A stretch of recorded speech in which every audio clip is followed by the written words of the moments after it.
Ji, problems from inverse. आइए ज़रा एक छोटा सा क्वेश्चन पिक करते हैं। Sine inverse of sine 25 pi by 7। Sine inverse of sine 25 pi by 7। जी, 25 पाई बाय 7 डेफिनेटली रेंज में नहीं है। इस एंगल को रेंज में लाना है, क्या करें? एंगल काफ़ी बड़ा है, तो कुछ रेडियंस अगर माइनस कर सकें तो कुछ रेडियंस अगर हम माइनस कर सकें तो क्या दिक्कत है? ओके,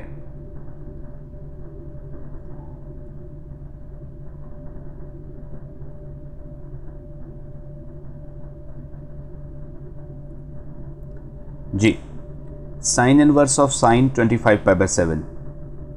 तो 25 जो है वो मल्टीपल्स में आता है। साइन इनवर्स ऑफ साइन, मैं इसे लिख सकता हूँ 21 पाई बाय 7 या 28, 21 पाई प्लस 4 पाई बाय 7 या 28 minus 3 pi, as you feel like. 28 pi minus of 3 pi upon 7. That's right. So it is sine inverse of sine. I think it is 4 pi minus of 3 pi by 7. If I'm not wrong, it is like this. Sine inverse, well, the period of sine is 2 pi. So 4 pi are there. I can subtract 4 pi at any time. So it is sine inverse of sine minus of 3 pi by 7, और minus 3 pi by 7 मेरे ख्याल से range का angle है। It's a negative acute angle, तो ये angle range में आ गया, तो हमने कुछ भी नहीं किया तो एंगल रेंज में आ गया। The right answer is minus 3 pi by 7। सो अगर आप इसे सिंप्लीफाई करते हैं तो ये आंसर आ जाता है। अच्छा, चलिए एक और क्वेश्चन पिक करते हैं। Somebody says evaluate sign inverse of sign 9। Sign inverse of sign 9, तो पाई बाय 2 से ज़्यादा है 9, और हमारी रेंज होती है साइन इनवर्स की minus pi by 2 two pi by 2 closed. तो 9 है कहाँ? 9 है कहाँ? तो 3 पाई से कंपैरिजन कीजिए, जो नियरेस्ट एंगल है 3 पाई। 3 पाई होता है 3 टाइम्स 3.14, सो इट इज़ 9.42। तो 3 पाई हमारा कहाँ आके रुकेगा? 3 पाई हमारा आके रुकेगा पाई, 2 पाई एंड 3 पाई। तो अगर 3 पाई करेंगे तो बिल्कुल यहाँ आ जाएंगे, लेकिन आप 0.42 पहले रुकें, क्योंकि आपको 9 एंगल 9 रेडियंस ट्रेस करना है। तो मैं एक बात आपको बता दूं कि मुझे अब पता चल गया है कि 9.42 यानी कि 3 पाई एक्स एक्सिस पे होता, लेकिन 9 अगर रेडियन ट्रेस करना है तो ये सेकेंड क्वाड्रेंट का एंगल है। तो सेकेंड क्वाड्रेंट का एंगल है, इसलिए साइन 9 एक पॉजिटिव वैल्यू है। तो पॉजिटिव वैल्यू का जब साइन इनवर्स देखेंगे तो आपको आंसर फर्स्ट क्वाड्रेंट का देना चाहिए। आंसर आना चाहिए पॉजिटिव एक्यूट एंगल, उसका मेजरमेंट पाई बाय 2 से कम होना चाहिए, और ये पॉजिटिव एंगल मैं एक्सपेक्ट कर रहा हूँ। तो कैसे करेंगे आप? सबसे पहले तो आप 9 में से एक 2 पाई माइनस कर दीजिए। Any day you can subtract 2 pi because 2 pi is the period. तो जब आप 2 पाई माइनस करेंगे, तो मैं स्टूडेंट्स को ये इस तरीके से दिखाना चाहता हूँ कि जब आप 2 पाई माइनस करेंगे तो एक पूरा का पूरा ये सर्कल जो है वो माइनस हो जाएगा। तो 1 कंप्लीट एंगल जब आप माइनस करेंगे तो ये देखिए, ये 9 माइनस 2 पाई इतना सा एंगल है, 9 माइनस 2 पाई। अब ये इस तरीके का एंगल है। तो आप अब अपना पिछला रिजल्ट लगा दीजिए जो मैंने आपको सिखाया था, sine inverse of sine x when x lies in the second quadrant it is pi minus x. तो ये एंगल तुम्हारा एक्स है। Now you can apply pi minus x, ये आपका एंगल है एक्स। 9 माइनस 2 पाई एक्स का role play करेगा। So right answer happens to be 3 pi minus 9, 3 pi minus 9। और अगर आप ध्यान दें तो ये वाकई पॉजिटिव एक्यूट एंगल है और फर्स्ट क्वाड्रेंट का एंगल है और ये बिल्कुल सही जवाब है। तो साइन इनवर्स ऑफ साइन 9 बिल्कुल सही जवाब 3 पाई माइनस 9। तो मैंने जो आपको रिजल्ट करवाया था वो आप इसमें यूज़ कर लें, ठीक है ना। अच्छा चलिए एक और क्वेश्चन आपके साथ शेयर करते हैं। somebody says evaluate sin inverse of sin 21, sin inverse of sin 21। तो ये हमें कैलकुलेट करना है। तो 21 तो बहुत बाहर हो गया रेंज से, π/2 रेंज होती है, अपर लिमिट π/2 होती है, तो काफ़ी बाहर है। तो पहले ये पता लगाओ कौन से क्वाड्रेंट में है, कहाँ है, क्या क्या इसमें से माइनस करें। तो कितने मतलब मैं पीरियड्स माइनस कर सकता हूँ। तो थोड़ा सा समझने के लिए पहले देखें तो सही 21 कहाँ है। तो अंदाज़ा लगाता हूँ मैं पाई, 2 पाई, 4 पाई। तो 4 पाई कितना होता है? अरे 4 पाई तो काफ़ी छोटा होगा। 4 पाई यानी कि 3.14। तो मेरे ख्याल से ये तो 12.52 होगा सारा, ये तो काफ़ी कम रह गया। 5 पाई 15 होगा। 6 पाई स्टडी करता हूँ ज़रा। 6 पाई, हाउ मच इज़ 6 पाई? 3.14। तो 14 इंटू 6 it is 84.18.84, काफ़ी हद तक पास आ गया। तो 6 पाई जो है वो 18.84 होता है और हमारा है 21। तो 21 में से जब मैं ये 18.84 सब्ट्रैक्ट करूँगा, this is how it goes मेरे दिमाग में जो चल रहा है। तो जब मैं 21 में से 18.84 सब्ट्रैक्ट करूँगा तो ये आएगा 0.16 और 20 में से तो ये 2.16। तो 2.16 रेडियंस अभी भी और है। तो 2 रेडियंस तकरीबन 1 रेडियन 57 डिग्री और 2 रेडियंस 114 डिग्री का एंगल है। यानी कि अगर आप 6 पाई के बाद देखें तो 6 पाई के बाद भी इतना एंगल बचता है। तो अगर मुझे जो बात समझ में आ रही है वो ये है कि 21 रेडियंस जो है वो 6 पाई प्लस 2.16 अप्रॉक्स इतना एंगल अभी और है। तो 2.16 आपको कहाँ लेकर जाएगा? 2.16 आपको सेकंड क्वाड्रेंट में लेके जाएगा। बस मुझे सारी बात समझ में आ गई। सबसे पहले तो मुझे एक बात समझ में आ गई कि इस एंगल में 21 में 3 कंप्लीट एंगल्स ऐड किए गए हैं। सबसे पहले तो मैं -6 पाई कर लेता हूँ इसमें से, और ऐसा मैं कर सकता हूँ क्योंकि साइन का पीरियड है 2 pi and I am subtracting 3 periods. तो 21 - 6 पाई।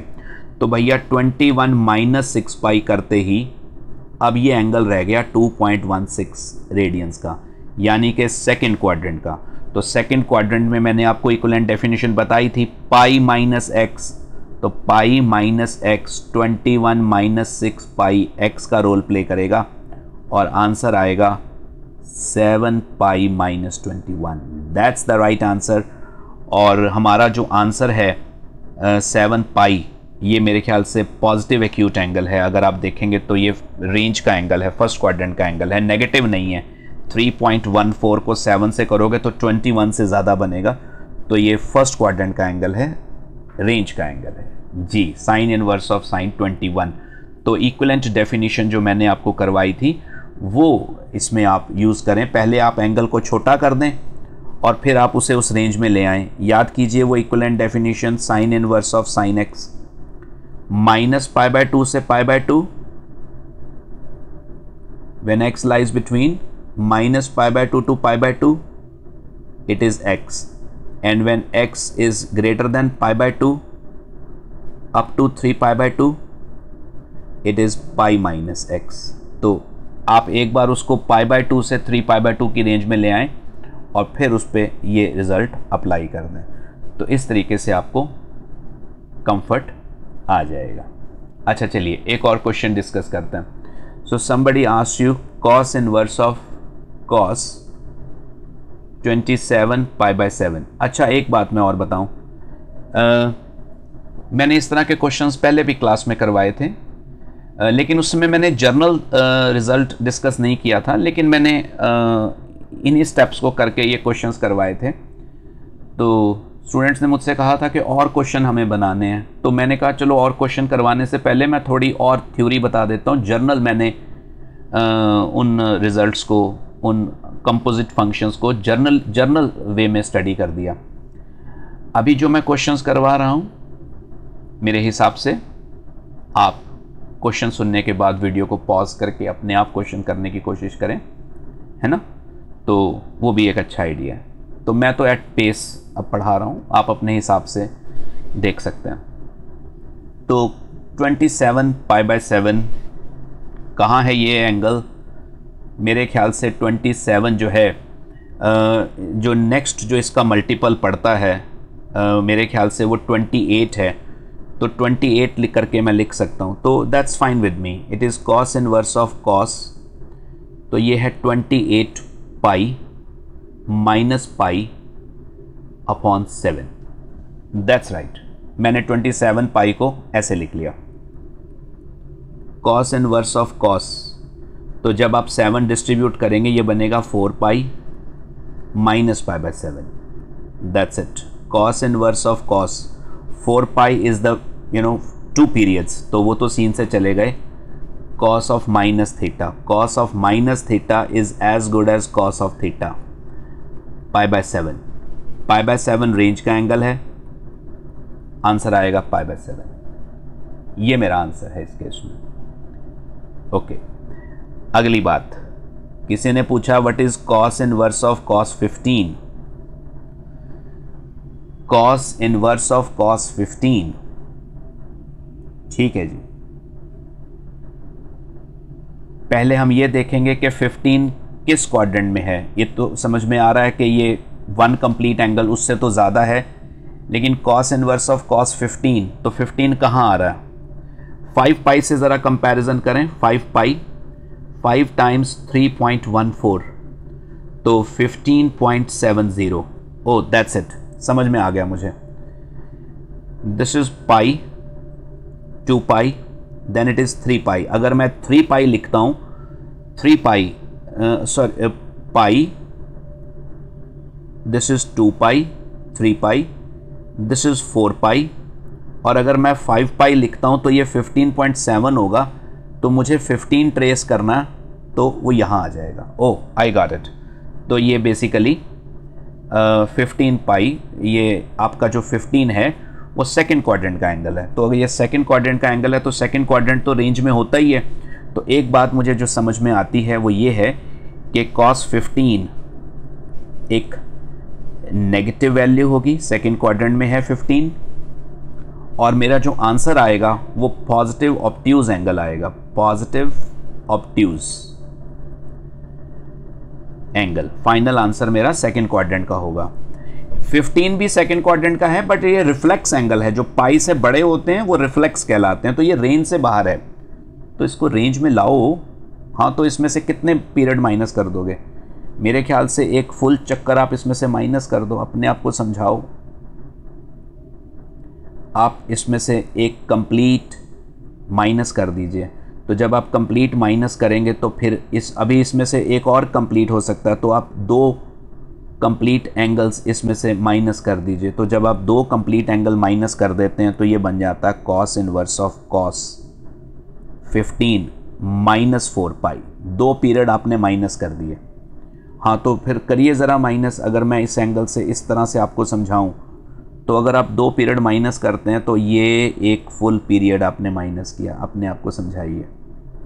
एक और माइनस किया, एक और माइनस किया, तो कहाँ आ गए आप? समझाओ अपने आप को। ये है वो एंगल जिसकी मैं बात कर रहा हूँ, 15 माइनस 4 पाई, और ये रेंज में है। तो cos inverse will cancel each other.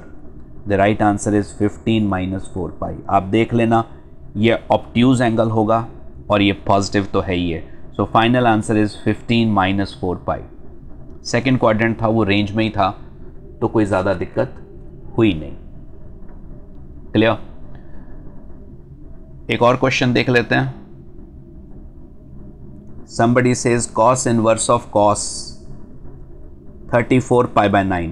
At random मैंने क्वेश्चन बनाए, कहीं से भी कुछ भी। 34 9 के कौन से मल्टीपल्स के बीच में है? तो 9 का मल्टीपल 36 भी होता है, तो 36 पास है। हाँ, तो वैसे भी वो 4 से होगा, तो ये बहुत बढ़िया है। Cos inverse 36 pi minus 2 pi by 9।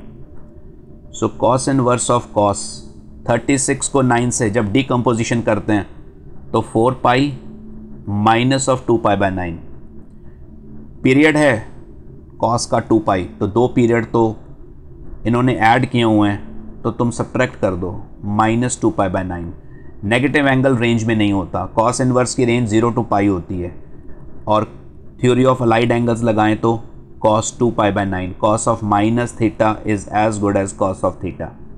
Now 2 pi by 9, pi by 9 मेरे ख्याल से 18 डिग्री होता है। 18 pi by 9, pi by 10 sorry pi by 9 कितना होगा? पाई बाय 9 यानी कि 180 अपॉन 9। हाँ, तो पाई बाय 9 20 डिग्री का एंगल होता है, तो 20 इंटू 2 ये 40 डिग्री का एंगल है, तो 40 डिग्री रेंज में है, क्या दिक्कत है? तो 2 pi by 9 is the right answer. तो ये 2 पाई बाय 9 आ गया है ना।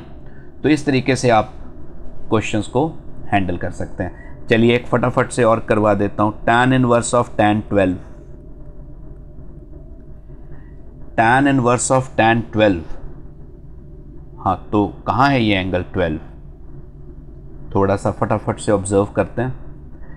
3 पाई कितना होता है जी?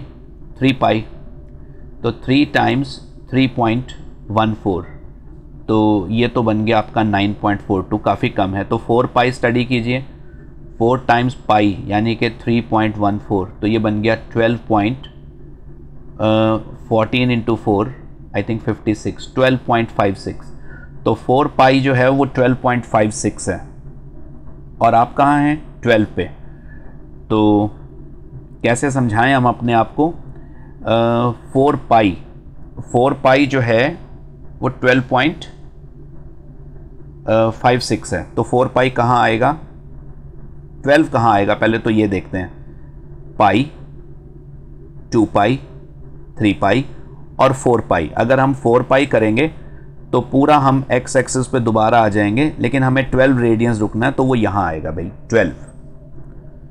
तो मेरे ख्याल से 12 जो है वो 4th क्वाड्रेंट का एंगल है, और 4th क्वाड्रेंट रेंज में होता है, लेकिन आपका जो तरीका है वो ठीक नहीं है रेंज में आने का।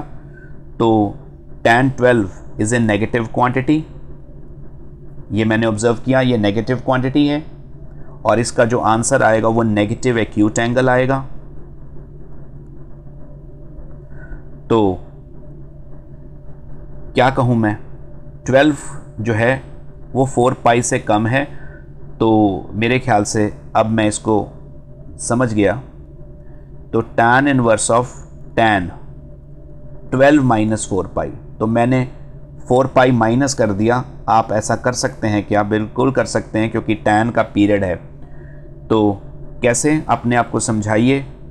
तो एक पूरा चक्कर आप माइनस कर दीजिए, 1 कंप्लीट एंगल आप इसमें से सब्ट्रैक्ट कर दीजिए। This is the way to think. तो अभी भी एक रिफ्लेक्स एंगल है, तो एक बार और 2 पाई माइनस कर दीजिए। तो अगर आप एक बार और 2 पाई माइनस कर देंगे, तो अब वो, जब आप एक बार और 2 पाई माइनस करेंगे तो अब वो इतना सा एंगल रह जाएगा। तो ये है 12 माइनस 4 पाई, 2 बार माइनस करके, तो ये बिल्कुल रेंज में आ गया। 12 minus 4 pi is the right answer. तो इस तरह से आप और क्वेश्चंस भी देख सकते हैं, किताबों में हैं। तो मैं ये आज यहीं छोड़ता हूँ। जो हमने थ्योरी पढ़ी थी उसी को उसी को सपोर्ट करते हुए ये कुछ एग्जांपल्स थे। Thank you so much, keep learning. Thank you.